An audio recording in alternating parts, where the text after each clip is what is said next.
की कथा बड़ी पावन है, लेकिन जब हम बार बार इसे सुनेंगे तब हमारे जीवन में ये अपना प्रभाव करेगी। सूत जी ने बताया, वैसे तो भगवान की कथा बहुत समय तक चलने वाली है, कभी विश्राम नहीं लेती, लेकिन जो सप्ताह विधि है 7 दिन तक जो भागवत जी की कथा सुनने का लाभ है ना, इस विधि को, इस विधान को श्री नारद जी के द्वारा पूछा गया, उन्हीं के द्वारा प्रारंभ किया गया। तो महाराज सौनक जी ने पूछा कि नारद जी तो कभी एक जगह ठहरते नहीं, 7 दिन तक बैठ करके भगवान की कथा उन्होंने कैसे सुन ली, कैसे ठहर गए? तो महाराज जी ने बताया, एकदा हि विशालायां चत्वारि ऋषयो मला सत्संगार्थं समायातु दद्रसोस्तत्र नारद। एक बार विशालापुरी में, विशालापुरी जानते हैं परीक्षित जी किसे कहते हैं? बद्री विशाल को, बद्रीनाथ जो लोग गए होंगे। एक बार बद्री विशाल में 4 जो दिव्य संत हैं जिनकी आयु 5 वर्ष की है, कौन है? सनक, सनंदन, सनातन, सनत कुमार बैठे सत्संग कर रहे थे। उनका जीवन ही कथा मात्रैक जीवना, कथा ही जिनका जीवन है।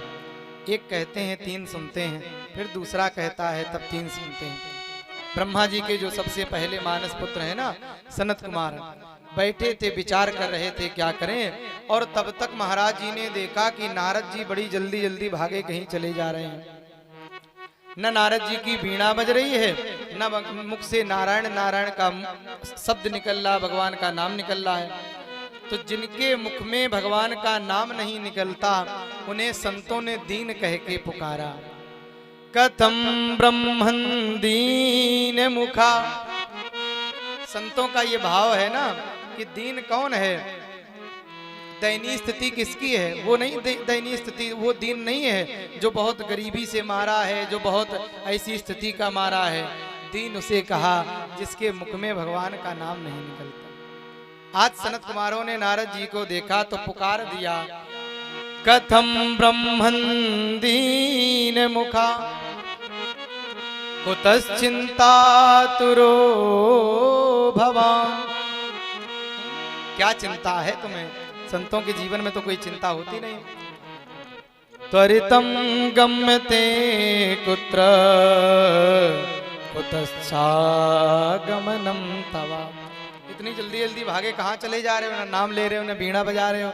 नारद जी ने जैसे देखा सनत कुमारों को प्रणाम किया, अरे भैया बड़ी कृपा भगवान की हुई, आप सबको दर्शन हो गए हो। अच्छा, हम तो 2 ढूंढ रहे थे, आप 4 मिल गए। क्यों ढूंढ रहे थे? तो नारद जी ने अपनी स्थिति बताई कि हम परेशान क्यों हैं। संतों के जीवन में जो परेशानी है, जो व्याकुलता है, वो अपनी नहीं है, बल्कि समाज की है, देश की है, भक्तों की है। जो दूसरे का दुख देख करके दुखी हो जाते हैं वो संत हैं।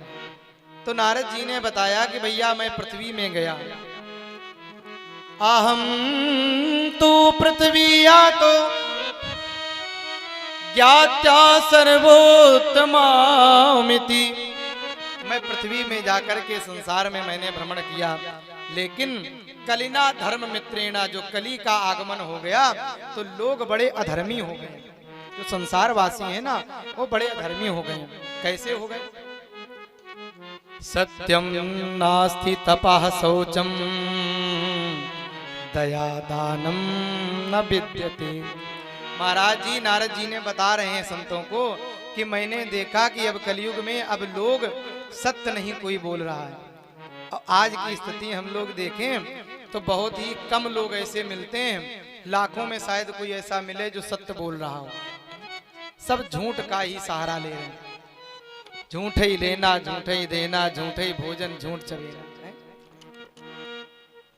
कोई कारण हो अगर झूठ बोलने का तब भी चलेगा। बहुत सारे लोग तो अकारण ही झूठ बोला करते हैं, और सबसे बड़ा झूठ बोलने का कारण ये आजकल मोबाइल हो गया है। कहीं बैठे होते हैं, कहीं बताते हैं, तब तक आज 5 मिनट बता बता के चाहे 5 घंटे लगा दें, बस बगल में आके 5 मिनट। होंगे कहीं। तो नारद जी ने देखा कि सत्यम नास्ति, सत्य कोई नहीं बोल रहा है।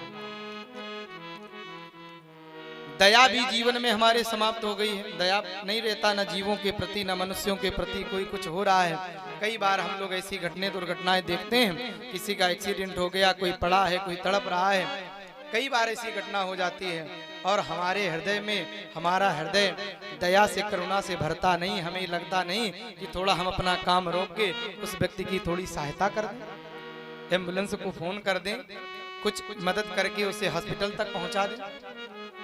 दया जीवन में समाप्त होती जा रही है। लोग देखते हैं, फोटो बनाते हैं, वीडियो बनाते हैं, निकल जाते हैं।